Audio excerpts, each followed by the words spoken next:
Kanubaw ani an lamɛnbaaw Mali kɔnɔ Mali kɔ ka aw bisimila a ka donkibaru ale kɛnɛ ka Raficom ale ni Duba TV sanfɛla la fasɛgɛjɛkulu olu kɛlen kɔ ka madaliw kɛ nanzarakan cɛɲi na an bɛna kana bamayɛlɛma aw ye an ka bamanankan na o b'a jira k'a fɔ min bɛ bɔ anw da anw ka bɔnto nɔ tɛ walasa min ye gafe camanba bɛ an bolokɔrɔ bidon in na k'a daminɛ le guido la ka taa soir de Bamako la min ye indépendant ye a n'a tɔw olu bɛɛ lajɛlen b'an bolokɔrɔ bidon in na bamananw ka kuma don ko tigɛnikuru la kumaba tɛ ban an b'a kumaba dɔw tɔmɔtɔmɔ bidon in na ka laban k'o kɔnɔkanw da lamɛnbaajɛkulu tulo kan walasa an bɛ bi baaraba in daminɛ ni gafe fɔlɔ min ye a bɛ fɔ o ma ko soir de Bamako. Bamako wulada fasiri kɛ b'a ka fɔ la a ko an ka taa CEDEAO ale cɛbaw u kunkanko kibaruyaw la lamɛnbaaw fasiri kɛ b'a y'a jira k'a fɔ min ye ka kɛɲɛ ni CEDEAO ale ka lajɛ 62nan ni o ye 72e sommet ordinaire de la CEDEAO lajɛ in a sigira sen kan ka kɛɲɛ ni min ye décembre kalo a tile 4 Abujakaw fɛ yen lamɛnbaaw fasiri kɛbaaw y'a jira k'a fɔ lajɛ in a bolila Mali ale ni Burkina Faso fo ka taa se Laginɛ ale ma kunnafoniw y'a jira k'a fɔ nin wulikajɔ in a kɔnɔna na min ye Mali ka tali kɛ ale ka kibaruyaw la kɛrɛnkɛrɛnnenya min ye CEDEAO ale masakɛw ye o ye laɲini kɛrɛnkɛrɛnlen ta k'a ɲɛsin Mali ale marabaajɛkuluw ma min bɛ tali kɛ kɔnɔwarikaden sɔrɔdasi ma 46 mun bɛ bolola faso Mali la nin waati na ka sababu kɛ u nɔ bɔ bɛ k'a jira k'a fɔ ko u ye kɛrɛnkɛrɛnnenya min ye ka tanamako ta ka faso Mali a sigɛrɛ n'a bɛ fɔ a ma ko mercenaires lamɛnbaaw fasiri kɛba a y'a jira k'a fɔ min ye ka kɛɲɛ ni juillet kalo tile 10 tɛmɛlen kɔnɔwari ale sɔrɔdasi ma 49 Mali marabaajɛkulu ye tɛgɛ da u kan anw ka pankurujigi kɛnɛ la pankurujigi kɛnɛ min tɔgɔ dan bɛ Baba Modibo Keyita la tɛgɛ dalen u ka a jirala k'a fɔ ko ninnu ye maaw ye jɔn ala u ka nali faso Mali kɔnɔ k'a kibaruyaw kuma di Mali a marabaajɛkulu ma u b'a jira k'a fɔ nin maa kofɔlen ninnu ko olu ye mercenaires ye a don ni bi cɛ wulikajɔ caman kɛra walasa u bɛ se ka kanabila sɔrɔ cogo min na nka jɔn ala n'i y'a lajɛ kabiri o waatiw la ka se fɔ sisan ma a bɛ taa kalo 4 bɔɲɔgɔnko la nin maa kofɔlen ninnu u ma kanabila sɔrɔ hali n'a sɔrɔ muso 3 b'a la ni olu ye kanabila sɔrɔ bunadamadenya hakɛ yɛrɛ jati kama o hukumu kɔnɔ fasiri kɛbaaw y'a jira k'a fɔ min ye Togo jamana ale masakɛ ye Faure Gnassingbé CEDEAO masakɛw ye ale sugandi don nataw la ko a n'a bisimila minɛ faso Mali kɔnɔ ka laban ka n'a ɲini Mali ale marabaajɛkuluw fɛ u ka ko bɛɛ lajɛlen kɛ ka laban ka kanabila di nin maa 46 nin ma lamɛnbaaw n'an bɔra ye an bɛ gafe wɛrɛ min ta a bɛ fɔ o ma ko indicateur du renouveau indicateur du renouveau fasiri kɛba a y'a jira k'a fɔ min ye Dr Choguel Kokala Mayiga ko jɔn ala a sigira ka taa a jɔyɔrɔ ta i n'a fɔ a y'a bila a ye yɔrɔ min na ka sababu kɛ Dr Choguel Kokala Mayiga farikolo kɔni kun ye ale sɔsɔ ka laban fo ka taa se sɛgɛlafiɲɛbɔ ma n'a bɛ fɔ a ma ko repos forcé lamɛnbaaw fasiri kɛba a y'a jira k'a fɔ Dr Choguel Kokala Mayiga Mali ale premier ministre farikolo kɛlen kɔ k'a sɔsɔ a ye furakɛliw kɛ an ka kɛnyɛrɛ lapitaniso dɔ la a bɛ fɔ ma ko clinique Pasteur o don ni bi cɛ min ye Dr Choguel Kokala Mayiga a ka nɔnabila o tun bɛ maa min bolo o de ye anw ka mara cɛbɔli ministre ye ni o ye colonel Abdoulaye Mayiga ye nka kɛɲɛ ni dimanche don ye sa min ye i k'a dɔn k'a fɔ anw ka jamana masa ale ye danganiya ta ni o ye décret présidentiel ye k'a jira k'a fɔ min ye Abdoulaye Mayiga ye n'i ye gouvernement yɛrɛ ta k'a lajɛ ko ka dan o don kɔfɔli na Abdoulaye Mayiga ale na kɛ maa ye min na kɛ Choguel nɔnabilabaga ye gouvernement a kɔnɔna na wa o kama Abdoulaye Mayiga a yɛrɛ ka titre a kɛra ministre d'État ye lamɛnbaaw o hukumu kɔnɔ min ye Dr Choguel Kokala Mayiga a ye wulikajɔw kɔni boloda ka kɛɲɛ ni ntɛnɛn ye k'a ka baaraw daminɛ a y'a daminɛ yɔrɔ min na o hukumu kɔnɔ min ye ɲɔgɔn bɛn caman o tɛmɛna ani a ko kɛ ɲɔgɔn caman ni ɲɔgɔn cɛ wa min ye primature ye ni o ye Mali ale yɛrɛ premier ministre Jabala ye a cakɛɲɔgɔnw olu y'a kunbɛn ni nisɔndiya ani tigɛrɛfɔ ye ka sababu kɛ bɛɛ lajɛlen y'a fɔ ko tare Choguel Kokala Mayiga a ka nin nani na ka na a ka baara ta a nɔ na o hukumu kɔnɔ lamɛnbaaw fasiri kɛbaaw y'a jira k'a fɔ Dr Choguel Kokala Mayiga maa don min kɔni ye a ka bonyamasegin a ta k'a ɲɛsin jamanakuntigi ma k'a sababu kɛ a yɛrɛ ka ɲɛfɔliw la min ye colonel Assimi Goïta ye ko waati min ale bɛ dekun a kɔnɔna na ko sanga n'a waati bɛɛ lajɛlen o tun bɛ ɲɔgɔn kalama wa ko colonel Assimi Goïta k'a y'a jira ale Choguel Kokala Mayiga la u ye baara min daminɛ ɲɔgɔn fɛ ko a ka di ale u ka kuncɛ ɲɔgɔn fɛ wa ko o miirina min taara ko Ala barika la Ala sɔnna bi baara min daminɛ na u ka se ka na tɛmɛ ni a baara kelen Choguel Kokala Mayiga a y'a jira k'a fɔ ni Ala sɔnna min ye baara fɛn fɛn kun na ko a baaraw bɛɛ lajɛlen na tɛngu waati nataw la ni Ala sɔnna. Lamɛnbaaw n'an bɔra yen nin waati na an bɛ gafe wɛrɛ min ta a bɛ fɔ o ma ko le Guido min ye tarata ale bɔli don min bɛna décembre kalo tile 6 ma san 2022 lamɛnbaaw fasirikɛ b'a ka fɔ la a ko ka kɛɲɛ ni sibiri tɛmɛlen n'a bɛnna i k'a dɔn k'a fɔ décembre kalo ale tile 3 ma san 2020 min ye ma lujuratɔw ka tɔgɔ la don kɛrɛnkɛrɛnlen ale ɲɛnamayali hukumu kɔnɔna na an ka association ba min bɛ k'a dɔn k'a fɔ Bamakɔ ale sigida 3nan na ni o ye commune 3 ye ka tɛmɛ ni u ka président ye u ye ɲɛnajɛ in a ɲɛnamaya k'a dɔn k'a fɔ Bamakɔ goudrɔnbada la ka kɛɲɛ ni nakɔ min bɛ kinibolo la ni b'i kunda monument de l'indépendance kan o hukumu kɔnɔ min ye k'a dɔn k'a fɔ association belebeleba in ni o ye l'association pour la promotion des initiatives locales de développement kɛrɛnkɛrɛnnena u ye u ka donba in a ɲɛnamaya ni wale caman ye k'a sababu kɛ min y'u ka marraine yɛrɛ ye Madame Sumaworo ale y'a jira k'a fɔ siga tɛ min na ale kɔni ye maa ye min kɔni ye kalan jolen caman kɛ nin ma kofɔlen ninnu kun walasa u bɛ se ka kɛ u yɛrɛ ta ye cogo min na o bɛɛ lajɛlen kɔfɛ maa caman bɛ yen mun fana ye u dɛmɛ walasa u bɛ se ka dɛmɛw sɔrɔ cogo min na ka se ka u ka bɔn yɛrɛ la ko olu bɛɛ lajɛlen ɲɛ sɔrɔ o hukumu kɔnɔ ko bonya bɛ Mande bonyamasegin bɛ Mande min ye an cakɛɲɔgɔn dɔ yɛrɛ bɛ a bɛ fɔ ma ko Burulayi Kulubali n'a bɛ fɔ ma ko Balofa ale kɔni ye maa ye min kɔni jɔnjɔn dira ma ni o ye attestation de reconnaissance ye ka sababu kɛ maa don min y'a ka ci bɛɛ lajɛlen bɛn maa lujuratɔw olu dɛmɛli ma Ala jati kama Burulayi Kulubali n'a bɛ fɔ ma ko Balofa a ye dɛmɛ mun ta k'a ɲɛsin nin association ba in ma a tɛmɛna ni ka u ɲɛ yira kɛrɛnkɛrɛnnena an ka cakɛdaw la mun bɛ dɛmɛ ɲɛsin ma lujuratɔw ma ka laban hali jufa kɔnɔ wale k'o ta ka ɲɛsin u ma a seko n'a damayira la walasa ninnu fana bɛ se ka nisɔndiya sɔrɔ u ka diɲɛnabɔ la o hukumu kɔnɔ bonyamasegin min kɛra ma o kɛra ka se ka attestation de reconnaissance k'o di a ma k'a jira k'a fɔ a ye min kɛ association ba in ye ka se k'u dɛmɛ ka nisɔndiya dɔ di u ma k'o bonyamasegin ta k'a ɲɛsin a ma Burulayi Kulubali ni o ye Balofa ye a n'a kokɛɲɔgɔnw a n'a jɛɲɔgɔnw kɛrɛnkɛrɛnnena u bɛɛ lajɛlen kɔni ye bonya in minɛ ni o bolo fila ye ka tila ka dugawu kɛ ko san wɛrɛ kɛrɛnkɛrɛnnena handicapés tɔgɔ la don ko Ala k'o yira an na ni hɛrɛ baden ye.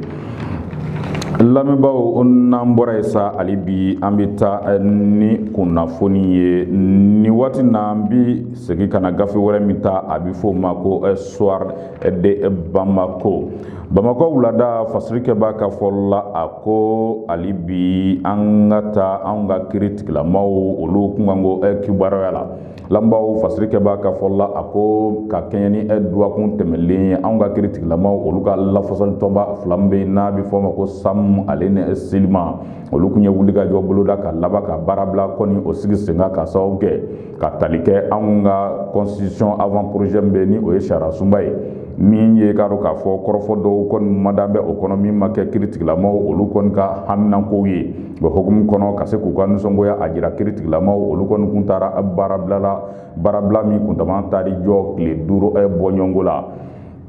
lamɛnbaaw fasirikɛ b'a ka fɔ la a ko jɔnko Ala dɔɔni o tɛ tɔ to ko la min ye nin baarabila in a ko sigilen sen kan sa kɛrɛnkɛrɛnnena min ye anw ka conseil national de transition ni o ye CNT olu kɔni ye wulikajɔ kɛ ka laban ka kumaɲɔgɔnya o sigi u ni syndicat ba fila in u ni ɲɔgɔn cɛ kumaɲɔgɔnyaw kɛlen kɔfɛ sa min ye k'a dɔn k'a fɔ layidu kɛrɛnkɛrɛnlen o bɔra CNT maaw kɔni yɔrɔ kɛrɛnkɛrɛnnena min y'u ka commission loi ye k'a jira k'a fɔ waati nataw la u na ko bɛɛ lajɛlen kɛ kiiri tigilamaw u ka laɲiniw ye min ye ka se ka olu kɔni ta k'u don ba la lamɛnbaaw fasirikɛ b'a ka fɔ la a ko nin bɛnkan in sɔrɔlen k'a kɛra sababu ye min ye kiiri tigilamaw ye u k'a ɲini u ka tɔn maaw fɛ bɛɛ lajɛlen ka baara kɔni daminɛ o kɛra sababu ye min ye kiiri tigilamaw o tun bɛ baarabila min na ka se ka o baarabila a ɲɔngiri Mali fantan 4 bɛɛ lajɛlen na nin waati na. Lamɛnbaaw n'an bɔra yen sa nin waati na an bɛ gafe wɛrɛ min ta a bɛ fɔ o ma ko indépendant indépendant bidon boldo fasrike baka folla ako angata mali ale kalango okungango kibaroyala fasrike baka folla ako académie d'enseignement des sangs au tessan ale ko fowa lambaw fasrike baka folla ako jekulu dobe ko ukoni kem ka kuleka abo uye kulekambo ode ko ka kerengrenya wulika jo ke juna membe ke sobe san ale lakolso olu koni bisika ke lakolso kalan sabati dembika kono etugomina lambaw fasrike baka fola ako ni collectif nku uye lettre ke ka ci ga do ka fo kerengrenya mali ale ministre de l'éducation nationale Siribe Dedoué Ousmane lambaw fasrike baka fola ako minye ni collectif banye collectif abe mamu ko fo ode proviseur kata se directeur généraux ma académie d'enseignement be sans aller tola uko uba nyini mali amaraba jakulu fe ube yorom na ina fo ni watina oluga la kolso ko sebe koro de kumbe wa hokum kono uba nyini mali amaraba fe uka wulika jo buluda jona abi fo ko plan d'urgence te dowre ka wulika jo a buluda mimbi ke sobi ka wali doke jona wala sa de kumbe ka do ka fo ni académie ka ubisiga lafia dasoro atugomina lambaw fasrike baka folla ako minye kerengrenya abi fo mako heure supplémentaire ko jon alla ko o fene ye musakaw ye min kan ga di lakol karamo ma ko wa ko kabri sam bafla ani tan ani wolonfla kana bla sam bafla ani muga ani flala bidoina ko o musaka shimadi lakol karamo ma ko man vindon ibi barake akadiye ika balo ika bara saradela lambaw namburay ali bi ambito gafekelen ale konnana fasrike baka folla ako angata kulukoro kawfe violence basée sur le genre VBG lambaw fasrike baka folla ako kan nyagati wale kata ka nyeshi mama ka sauke ko musodo yalma chedo a jon alako o ye femiye ko jon alaka nyos koni sebekoro nyambe lambaw fasrike baka folla ako kuna foni adira ka kɛ ni ndɛnɛ décembre kalo ale tile 5 san 2022 ni ye karo ka fɔ projet dɔ bɛ a fɔ ma ko Roka Fefek i karo ka fɔ o ye karo ka fɔ Norvège jamana ale ka projet dɔ ye min ɲɛsin bɛ ka se ka i karo ka fɔ kalanbulon jolen kɛ an ka mɛruw ka taa se an ka lakana tigilamaaw fo ka taa se société civile maaw ma wulikajɔ min bɛ ɲɛsin ka se ka maanifin kɔni dɛmɛ cogo si la bin kana se ka k'a kan ka sababu kɛ ko a siya ye muso do yalima cɛ do lambaw fasrike baka fola ako ni formation bayi a senfɛ a jirala k'a fɔ min ye kɛrɛnkɛrɛnyana kulukoro ka daminɛ kalo 7 bɔ ɲɔgɔngo la min ye ni wale ni o ye violence basée sur le genre ka wale mun kɛra kulukoro mara kɔnɔ k'a bɛ ti jɔ wale basaba bɔ ɲɔgɔngo la o b'a yira k'a fɔ ko bɛɛ lajɛlen kan ka kɛ ka se ka nin ko in a lasegin kɔ joona lambaw n'an bɔra ye ni waati na an bi gafe wɛrɛ min ta a bi fɔ ma ko le républicain worodugu joko ani forobanyada fasirike b'a ka fɔla a ko an ka taa mali ale lakana ko o buna kun kan fasirike b'a ka fɔla a ko ni waati na n'i ye ko ta ka lajɛ min ye mali a kayankayan fan ko jɔn ala min ye lakanabaliya a wale a bɛ ka kunbɔ sanga na waati bɛɛ lajɛlen na lambaw fasirike b'a ka fɔla a ko a bɛ yɔrɔ jumɛn ni yɔrɔ jumɛn ko fɔ min ye kita ka taa bila bafula bɛ la kolokani ale ni jɛma lambaw fasirike b'a ka fɔla a ko ni waati laban na saga na waati bɛɛ lajɛlen min ye a bɛ fɔ ko incursion tɛ dɔwɛrɛ ka bali k'i kunbɔ ka tiɲɛni kɛ ka laban ka tunu a ko o wale o caman bɛ ka kɛ nin yɔrɔ kofɔlen ninnu na lambaw fasirike b'a ka fɔla a ko o kɔrɔmasuru o yɛrɛ tɛ dɔwɛrɛ ye min ye k'a dɔn k'a fɔ tarata an kɔrɔ min ye maa 4 kɔmandow do ko olu ye wulikajɔ a boloda ka ɲɛsin kitama wulikajɔ min ɲɛsila kitama k'a kɛra sababu ye kɛrɛnkɛrɛnyana chantier dɔ bɛ ale ouvrier olu tun bɛ mobili dɔ kɔnɔ k'olu bɛɛ lajɛlen kɔni ndaraki ka bɔ mobili kɔnɔna na lambaw fasirike b'a ka fɔla a ko nin wale a kɛra sira min bɛ kutuba ale ni madina ko fɔ o furanjɛ o kɔnɔna na lambaw fasirike b'a ka fɔla a ko nin mois ninnu u taara kelen maa kɔni m'a dɔn u taara n'u ye fankelen min fɛ o b'a yira k'a fɔ tiɲɛnikɛlaw ko u kɔni ka wulikajɔ k'a kɛ bɛ sababu ye ka dekun caman lase nin yɔrɔ kofɔlen maaw ma nin waati in na Alibi ambito lakanabaliya ale hukumu kɔnɔna na min ye fasirikɛba ale kɛn bɛ k'a yira k'a fɔ plus de 4000 déplacés enregistrés en moins de 72 heures à Intilit. Lambaw fasirikɛba ka fɔ la a ko fɔ ka taa se ban 4 bɔɲɔgɔnko ma ko ninnu ye maaw ye mun yɛrɛ bɛɛ lajɛlen y'u o kɛyɔrɔ bila tile 3 damape kɔnɔna na k'a sababu kɛ lakanabaliya ye Intilitkaw fɛ yen. Lambaw fasirikɛba ka fɔ la a ko min ye ka kɛɲɛ ni tarata ye décembre kalo ale tile 6 san 2022 min ye Intilit ale monsieur le maire ko ale kɔni ye kibaruya di k'a yira k'a fɔ min ye Intilit ni ale bɛ Gawo a mara la ko jɔn ala ko nin waati na ni wulikajɔ a ma boloda ko ni degun si tɛ fila ye ko kelen bɛ Gawo a mara denw ka nin waati na. Fasirikɛba ka fɔ la a ko min ye kɛrɛnkɛrɛnnenya ko jɛkulu bɛ n'a fɔ ko groupe de soutien à l'islam et aux musulmans GSIM fo ka taa se tigɛdiɲɔgɔnma bɛ olu ni Al-Qaïda ani État islamique maaw ni ɲɔgɔn cɛ. O jɔn ala kabiri sibiri tɛmɛlen décembre kalo a tile 3 min ye wulikajɔ a kɔni a bolodala Gawo ale yɛrɛmara kafo caman kɔnɔna na dɔrɔyi bɛ o la ka taa se Tinzazimema ale ni Tinanale ninnu bɛɛ lajɛlen ye dugu ye mun kɔni bɛ k'a dɔn k'a fɔ Gawo mara la ni wulikajɔw taara ka ɲɛsin u ma a kɛra sababu ye min ye kɛrɛnkɛrɛnnenya du kɛrɛnkɛrɛnnenya 587 olu bɛɛ lajɛlen kɔni ye u kɛyɔrɔ kɔni bila n'i y'a du kelen ta a ma kɔni fitinin ye maa 7 de ye. Lambaw fasirikɛba ka fɔ la a ko o de kɛra sababu ye jateminɛw y'a jira k'a fɔ min ye ba 4 bɔɲɔgɔnko ninnu bɛɛ lajɛlen maaw kɔni ye mun y'u u kɛyɔrɔ bila ala ni lakanabaliya ale sababu. Lambaw n'an bɔra ye nin waati na an bɛ gafe wɛrɛ min ta a bɛ fɔ o ma ko indicateur du renouveau. Indicateur du renouveau fasirikɛba ka fɔ la a ko an ka taa politiki ale bunna kun kan. Fasirikɛba ka fɔ la a ko yala min ye politiki kɛba ŋanaw ye nin ye o fɔlen ye o jigi kɔ wa. Fasirikɛba ka fɔ la a ko nin waati laban na kulu dɔ bɛ a bɛ fɔ ma ko cadre d'échange pour le retour à l'ordre constitutionnel. Nin jɛkulu in a fanba ye maaw ye mun kɔni k'a dɔn k'a fɔ o ni jamanakuntigi kɔrɔ président Ibrahim Boubacar Keita ala ma hinɛna la u ni o jɛna. Lambaw nin jɛkulu in jɔn ala waati laban na u ye wulikajɔ caman kɛ. Wulikajɔ fɔlɔ o kɔni kun ɲɛsira i k'a dɔn k'a fɔ Dr Choguel Kokala Mayiga ma k'a jira k'a fɔ ale ye maa ye maa min kɔni jɔn ala ni a tɛ ka wale kɛ wale min bɛ kɛ sababu ye ka maliden bɛɛ lajɛlen minɛ juruba kelen na. Olu tora o wulikajɔw la Choguel Kokala Mayiga ale farikolo nana sɔsɔ ale kɔni da bɔra kow la.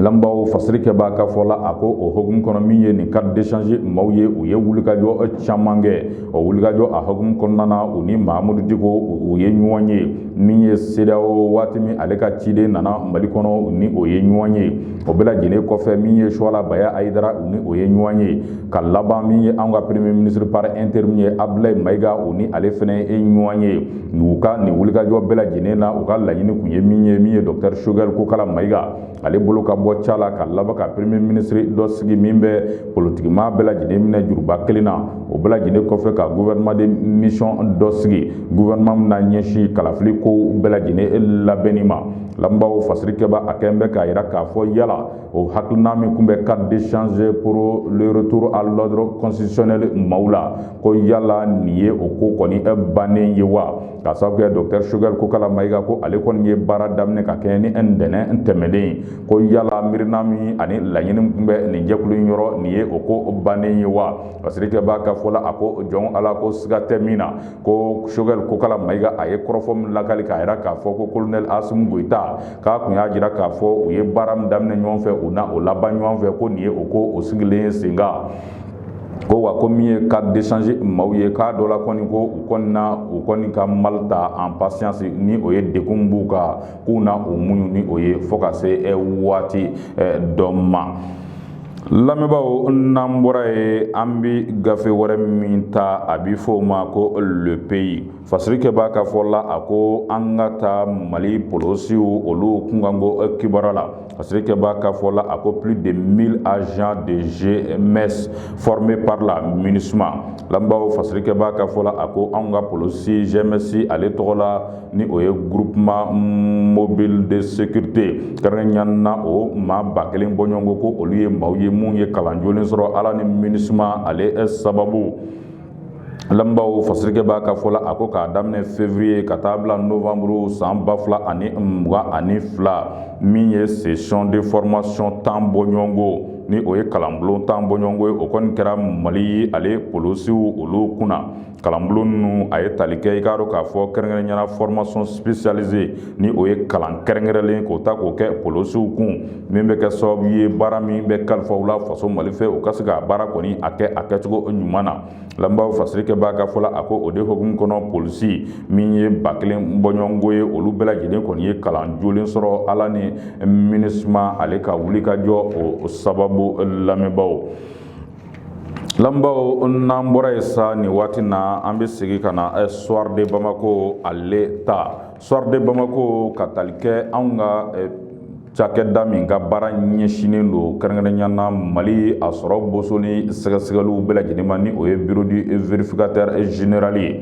Lambaw fasirike b'a ka fɔ la a ko an ka direction bɛ n'a bɛ fɔ ko direction générale de la santé et de l'hygiène publique a jɔn ala ko u kɔni ko sɔnni dara u ka dɛ sɔnni dara u ka sababu kɛ min ye sefa wari $240 ye ko olu bɛɛ lajɛlen ye musakaw ye mun kɔni jɔn ala o kumaniyana Mali ka waganema ni o ye manque à gagner. Lambaw fasirike b'a ka fɔ la a ko vérificateur général ale kɔni a ye wulikajɔ caman kɛ k'a daminɛ san 2021 ka na bila san 2022 la wa min ye k'a dɔn k'a fɔ a ka rapport a y'a ta k'a di k'a dɔn k'a fɔ jamanakuntigi ma. Jamanakuntigi kɛlen ko ka rapport sɔrɔ n'i ye gafe a ta k'a lajɛ i b'a ye k'a fɔ min ye cakɛda caman kɔni bɛ yen a wulikajɔ a kɔni taara ka ɲɛsin olu ma koyi. Kɛrɛnkɛrɛnnenya fasirike b'a a kɛ bɛ ka min mada gafe kɔnɔ o bɛ tali kɛ anw ka direction générale de la santé et de l'hygiène publique. Lambaw fasirike b'a a kɛ bɛ k'a yira k'a fɔ n'i ye kow ta k'a lajɛ i b'a ye k'a fɔ k'a daminɛ san 2018 ka taa bila san 2019 na fo ka se san 2020 ma. Donc ala min ye santé ale ni hygiène ni o ye kɛnɛya ani sanuya n'a bɛ o kofɔ a jɔn ala ko u ka baaraw a taabolo la k'i b'a ye k'a fɔ ko tanama ko yalima majɛni caman kɔni kɛra u ka baaraw olu kɛcogo la. Nafolo a kan ka taa sira min fɛ a ma taa o sira fɛ a taara i yɛrɛ sɔrɔ sira wɛrɛw kan a bɛ fɔ o ma de ko irrégularité financière. Lambaw o musaka mun sigisigila ɲɔgɔn kan k'o bɛ t'i jɔ sefa wari $240 millions de francs CFA. Lamɛnbaw ale bi an bɛ taa ni kunnafoni ye Soir de Bamako u kɛ bɛ ka madali kɛ bidon na ka ɲɛsin min ye Adama ale ka taabolo ye. Adama n'a bɛ fɔ ko Didenba tɔn Adama a ɲɛmaya o bɛ m'an bolo nin waati na o de Marimaca Jara ye min ye Adama ale sifinnakaw ye u kɔni u ye wulikajɔ a boloda ka laban min ye comité exécutif bɛ Adama a tɔgɔ la k'u kɔni u wele k'u dala ɲininka ka sababu kɛ n'i ye kow ta k'a lajɛ min ye Adama a denmisɛnw ye ni o ye jeunesse ye o kɛn bɛ k'a yira k'a fɔ parti a ɲɛmaya a bɛ m'an bolo nin waati na ni o ye Marimaca Jara ye ko u b'a fɛ cogo bɛɛ lajɛlen na u ka jateminɛw kɛ ka tila ka taabolo olu kɔni sɛgɛsɛgɛ ka ɲa min bɛ kɛ sababu ye Adama a bɛ se ka jɔyɔrɔ kɛrɛnkɛrɛnlen sɔrɔ Mali a politiki bunakun ka cogo min na ka sababu kɛ politiki ye min ye on appelle ça le positionnement o ye jumɛn ye ka ko a jateminɛ ka laban ka dabolo dɔ kɔni ta min bɛ kɛ sababu ye i ka parti a bɛ nafa sɔrɔ o dabolow la. Lambaw fasirike b'a kɛn bɛ k'a yira k'a fɔ min ye Adama a jeunesse maaw ye olu kɔni ka yecogo la ko parti a ɲɛmaayaso k'a tɛ ka o baara kɛ o kɛcogo ɲuman na dɛ. Lambaw n'an bɔra yen sa an bɛ gafe wɛrɛ min ta a bɛ fɔ o ma ko l'annonceur. L'annonceur fasirike b'a ka fɔ la a ko an ka taa wale dɔ la wale min bɛ ka kɛ Bamakɔ dugu kɔnɔ nin waati na walew don n'a kɛn bɛ sababu ye ka degun belebele lase siraba ale matarafabaw olu ma nin waati na. ni y'an ka sirabaw ta k'a lajɛ kɛrɛnkɛrɛnyana an ka panneau de signalisation olu ye k'a dɔn k'a fɔ kumasenw de min bɛ siraba a bolibaga kɔni ladɔnniya tagabolow bɛɛ lajɛlen na. Panneau de signalisation a dɔw jɔlen don dɔw yɛrɛ kɔni garilen don goudron ale sanfɛla la a bɛɛ lajɛlen n'a ka kuma ɲɛfɔta don ko nka ko n'i y'a lajɛ an yɛrɛ n'an ka dabolow ka kɛ bɛ sababu ye o panneau de signalisation ninnu olu nafa tɛ ka se siraba ale matarafabaw ma tuguni.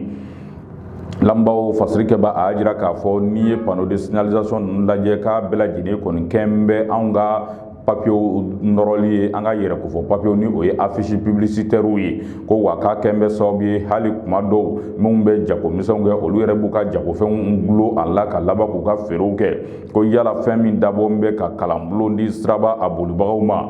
ko jɔnko ala nin dabolo mun filɛ ta ko a laban a tɛ taa bawolo ko wɛrɛ la wa ko n'i ye siraba kɔni a kunnafoni ninnu lajɛ k'a caman bɛ yen ni kurubɔ bɛ sira la a bɛ o ɲɛfɔ maa ye yalima ni maa fila tɛ se ka ɲɔgɔn bɛɛ sira yɔrɔ min na a bɛ o kibaruyaw bɛɛ lajɛlen di fo ka taa se pɔnw ani fɛn wɛrɛw olu bɛɛ lajɛlen kibaruyaw bɛ di ni panneau de signalisation olu de fɛ ko nka ko n'i y'a lajɛ ko a bɛɛ lajɛlen kɛn bɛ an ka concert papiyew olu nɔrɔ yɔrɔ ye fo ka taa se an ka publicité olu papiyew nɔrɔ yɔrɔ ma a laban kalan min kan ka ɲɛsin k'a dɔn k'a fɔ siraba a bolibagaw ma olu kɔlen bɛ o bɛɛ lajɛlen na nin waati in na dɛ.